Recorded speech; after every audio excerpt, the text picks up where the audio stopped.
Vous êtes de plus en plus nombreux à nous suivre et à participer à l'évolution de la chaîne Afrique N24, et sincèrement nous tenions à vous en remercier. Nous lisons tous vos commentaires qui enrichissent le débat et vraiment nous vous demandons de nous soutenir, en vous abonnant et en aimant les vidéos pour une large diffusion, et pour continuer à avoir une ligne éditoriale indépendante, et vous proposer de nouvelles émissions toujours de plus en plus enrichissantes. Encouragez et protégeons la communauté Afrique N24, en vous abonnant et en cliquant sur le pouce bleu j'aime sur les vidéos que vous visualisez. Ne restons pas passifs, soyons actifs. Merci et à bientôt. Le bulletin d'information de ce jour.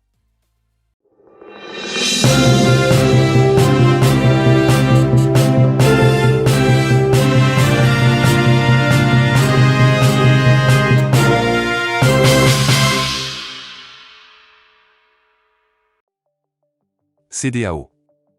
L'Union européenne prévoit une nouvelle mission en Afrique de l'Ouest. Selon un rapport médiatique, l'Union européenne prévoit une nouvelle mission en Afrique. La mission dite civilo-militaire devrait débuter à l'automne dans 4 pays du Golfe de Guinée.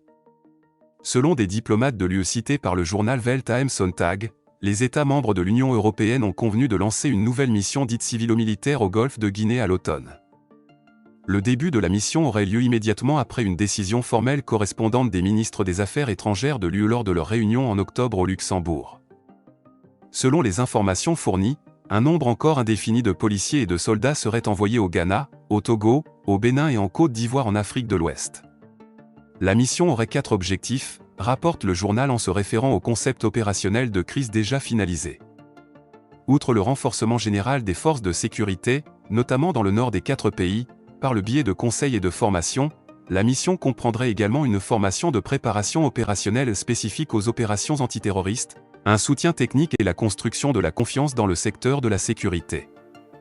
La raison de cette mission planifiée serait l'inquiétude de l'UE selon laquelle les groupes djihadistes pourraient étendre leurs activités en Afrique de l'Ouest depuis la zone sahélienne vers les pays côtiers du Golfe de Guinée, entraînant ainsi une propagation encore plus importante de l'instabilité dans la région. Selon le Welt am Sonntag, les gouvernements du Bénin et du Ghana ont déjà envoyé les lettres d'invitation nécessaires pour que les Européens puissent mener leur mission dans leur pays. En Afrique de l'Ouest, des militaires ont renversé Mohamed Bazoum au Niger le 26 juillet et pris le pouvoir dans le pays. Les États voisins du Niger, le Mali et le Burkina Faso, sont également gouvernés par des militaires. Togo. La dynamique pour la majorité du peuple, DMP, a émis un communiqué de presse le 27 août 2023, critiquant la Commission électorale nationale indépendante, CENI, et le régime RPT unir au Togo. La DMP conteste les actions de la CENI, affirmant qu'elle vise à tromper les Togolais et à justifier l'arrêt du recensement électoral. La DMP souligne que cette approche sélective nuit à la crédibilité de la CENI et demande l'arrêt de ces manœuvres dilatoires. Elle rappelle le caractère fondamental du droit de vote et informe que la Cour de justice de la CEDEAO a été saisie concernant des violations du droit d'inscription sur les listes électorales. La DMP réaffirme son engagement envers des élections justes et appelle à la mobilisation de la population dans ce but. Voici le contenu du communiqué. Communiqué de presse de la dynamique pour la majorité du peuple, DMP. La CENI et le régime RPT unir doivent cesser leurs manœuvres dilatoires consistant à tromper la vigilance des Togolais. Dans un communiqué rendu public le 21 août 2023, la Commission électorale nationale indépendante, CENI, a informé les populations qu'elle a intenté un procès contre le sieur Waré Esso, Anna qui a été condamné à 12 mois de prison et 300 000 francs d'amende par la justice togolaise au motif de plusieurs inscriptions sur les listes électorales lors du dernier recensement électoral. La CENI a informé les populations togolaises par la même occasion qu'après les opérations de traitement des données enregistrées lors du recensement aux fins d'appurement du fichier électoral, 91 000 dossiers de potentiels doublons ont été répertoriés et traités sur le plan administratif. La CENI dit ainsi rassurer les parties prenantes du processus électoral de son engagement à doter notre pays d'un fichier électoral fiable pour les prochaines élections en vue. La conférence des présidents de la DMP, après étude de ce communiqué de la CENI, trouve qu'il s'agit purement et simplement d'une fuite en avant des gouvernants actuels du Togo qui démontrent ainsi une fois encore leur refus obstiné d'afficher une réelle volonté d'organiser des élections libres et transparentes dans notre pays. La DMP estime que ce communiqué de la CENI ne vise d'autre but que de camoufler leurs intentions de justifier l'arrêt scandaleux des opérations de recensement opérées au nez de nombreux citoyens qui cherchaient à s'inscrire sur les listes électorales surtout dans la zone 1. En insinuant sûrement qu'il s'agissait des candidats aux multiples inscriptions. Les tenants du régime n'ont qu'à se raviser et comprendre que ces manœuvres dilatoires sont vouées à l'échec car la CENI ne peut chercher à appliquer les dispositifs de la loi électorale de manière sélective. Les responsables de la CENI savent bien qu'elle se rendrait plus crédible en appliquant la loi dans toute son intégralité. En effet, il est curieux de constater que la CENI ne trouve que la seule personne de Waré et Sohana à faire punir par la justice alors que lors de ces derniers recensements, de nombreux cas de violation du code électoral ont été signalés par de nombreux acteurs tant politiques que de la société civile. Quid des nombreuses inscriptions des étrangers et des mineurs signalés surtout dans les zones 2 et 3 lors du recensement? La CENI ne peut donc prétendre rassurer les acteurs impliqués dans le processus électoral actuel par la seule sanction de M. Waré et Sohana alors qu'elle a privé des milliers de Togolais de disposer de leur carte d'électeur. La DMP rappelle à la CENI et au régime RPT unir que le droit de vote est une liberté fondamentale et constitutionnelle et son exercice commence par l'inscription sur une liste électorale. Articles 40 et 44 du Code électoral, article 2 alinéa 1, 2 et 3 et article 4 de la Constitution du 14 octobre 1992, article 21 de la Déclaration universelle des droits de l'homme. En conséquence, la DMP demande aux responsables de la CENI d'arrêter de faire ce jeu du pouvoir en cessant ces manœuvres dilatoires et de diversion qui n'ont d'autre but que de semer la confusion dans les esprits de nos populations. Par ailleurs, la DMP porte à la connaissance des Togolais par cette occasion que la Cour de justice communautaire de la CEDEAO, qui a été saisie le 25 juillet 2023 par la citoyenne togolaise privée de son droit d'inscription sur les listes électorales a informé l'État togolais du dossier ouvert contre lui dans lequel les partis membres de la DMP se constituent en partie civile. La DMP assure les populations togolaises de sa détermination à poursuivre son combat pour obtenir les meilleures conditions de l'organisation des prochaines élections et leur demande de se tenir prête pour une mobilisation générale dans ce sens. Fait à Lomé, le 27 août 2023. La conférence des présidents. Échéance du délai de 48 heures accordé à l'ambassadeur de France pour quitter le pays. Le ministère nigérien des Affaires étrangères avait accordé à l'ambassadeur Sylvain Ité 48 heures pour quitter le territoire nigérien, alors que les tensions s'étaient intensifiées après l'éviction le mois dernier de Mohamed Bazoum du pouvoir. Ce délai de 2 jours accordé par les nouvelles autorités à l'ambassadeur français pour quitter le pays a expiré dimanche. Le Niger a été secoué le 26 juillet lorsque le général Abdourahmane Tiani, ancien commandant de la garde présidentielle, a pris le pouvoir en évinçant le président Mohamed Bazoum. Malgré la pression exercée par les militaires en place, le président français Emmanuel Macron a déclaré que l'ambassadeur de France resterait à Niamey. S'exprimant devant les diplomates français à Paris, Macron a expliqué la position de la France sur la situation au Niger, insistant sur le fait que la France ne reconnaissait pas les nouvelles autorités et soutenait les politiques de la CEDEAO. Macron a également souligné que la France devait avoir un partenariat davantage centré sur la société civile et les forces vives des pays africains, au lieu de se concentrer uniquement sur les pouvoirs en place. Il a réaffirmé le soutien de la France à la démocratie en Afrique. Le président a également abordé la politique migratoire de l'Europe, appelant à une uniformisation des politiques tout en luttant contre l'immigration illégale. Concernant l'ambassadeur français au Niger, l'ultimatum de 48 heures donné par le pouvoir militaire nigérien a expiré sans que l'ambassadeur ne quitte le pays.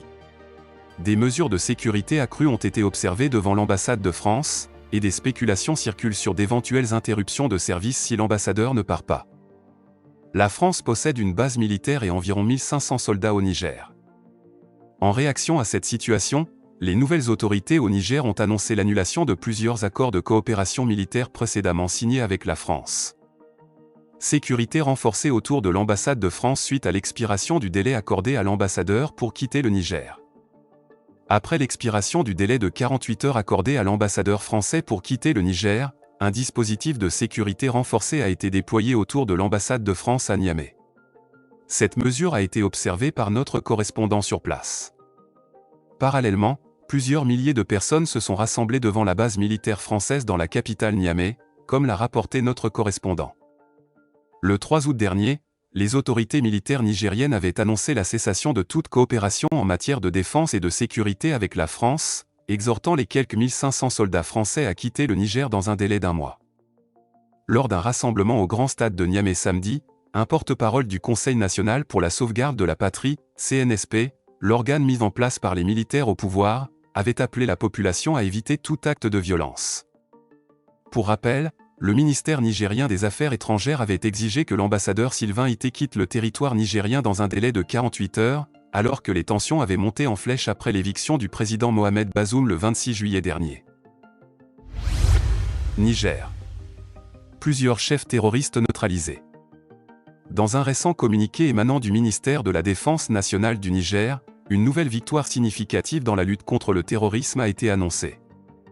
Les forces de défense et de sécurité, FDS, ont réussi à neutraliser plusieurs dizaines de terroristes qui avaient pour intention de mener des attaques contre les localités de Bani Bangou et Abala, situées dans la région ouest du pays. Selon le communiqué, cette opération a été menée avec promptitude et vigueur, grâce à une intervention coordonnée des forces aériennes et terrestres. Des frappes simultanées ont été exécutées sur différentes positions occupées par les terroristes, entraînant leur mise en déroute. Une réussite majeure qui souligne l'efficacité des FDS dans la préservation de la sécurité et de la stabilité du pays. Le résultat de cette opération est impressionnant. Les autorités annoncent la destruction de plus de 200 motos et 5 véhicules appartenant aux terroristes. De plus, plusieurs terroristes, dont certains étaient des chefs de groupes importants, ont été neutralisés lors de l'opération. Ces résultats attestent de la détermination des FDS à contrer la menace terroriste qui plane sur le pays. Il est important de noter que cette victoire n'a pas été obtenue sans risque. Les FDS ont agi avec professionnalisme et courage, exposant leur vie pour protéger la population et assurer la sécurité de la nation. Malgré le succès de cette opération, il est essentiel de rester vigilant et de continuer à surveiller la situation, car les groupes terroristes ont montré leur capacité à s'adapter et à tenter de nouvelles attaques. Le ministre nigérien de la Défense nationale a tenu à exprimer ses félicitations et sa reconnaissance envers l'ensemble des FDS pour leur rôle déterminant dans cette opération. Cette reconnaissance souligne le dévouement et l'engagement des forces de sécurité à défendre le pays et à préserver la vie de ses citoyens. L'importance stratégique de la région où s'est déroulée cette opération ne peut être sous-estimée. La zone des 3 frontières impliquant le Niger, le Mali et le Burkina Faso a été le théâtre d'opérations terroristes au cours des dernières années. Les groupes terroristes opérant dans cette région ont mené des attaques meurtrières à travers les frontières, ciblant à la fois les forces armées et les populations civiles. Cette situation a engendré un climat d'insécurité et a été un défi majeur pour les gouvernements de la région. La neutralisation de plusieurs dizaines de terroristes et la destruction de leurs moyens de transport et de communication sont des étapes cruciales dans la lutte contre ces groupes. Cela démontre que les efforts continus des FDS portent leurs fruits et contribuent à la protection des citoyens et à la préservation de la paix. Cependant, il est important de souligner que la lutte contre le terrorisme est un processus à long terme, qui nécessite une coordination continue et des ressources adéquates pour maintenir la sécurité et la stabilité dans la région et au-delà. Vous êtes de plus en plus nombreux à nous suivre sur Afrique N24, et vraiment nous tenions à vous en remercier. Nous lisons tous vos commentaires qui enrichissent le débat et vraiment nous vous demandons de nous soutenir pour continuer à avoir cette ligne éditoriale indépendante, et vous proposer des émissions toujours de plus en plus enrichissantes. Merci et à bientôt. Likez la vidéo si ce n'est pas déjà fait.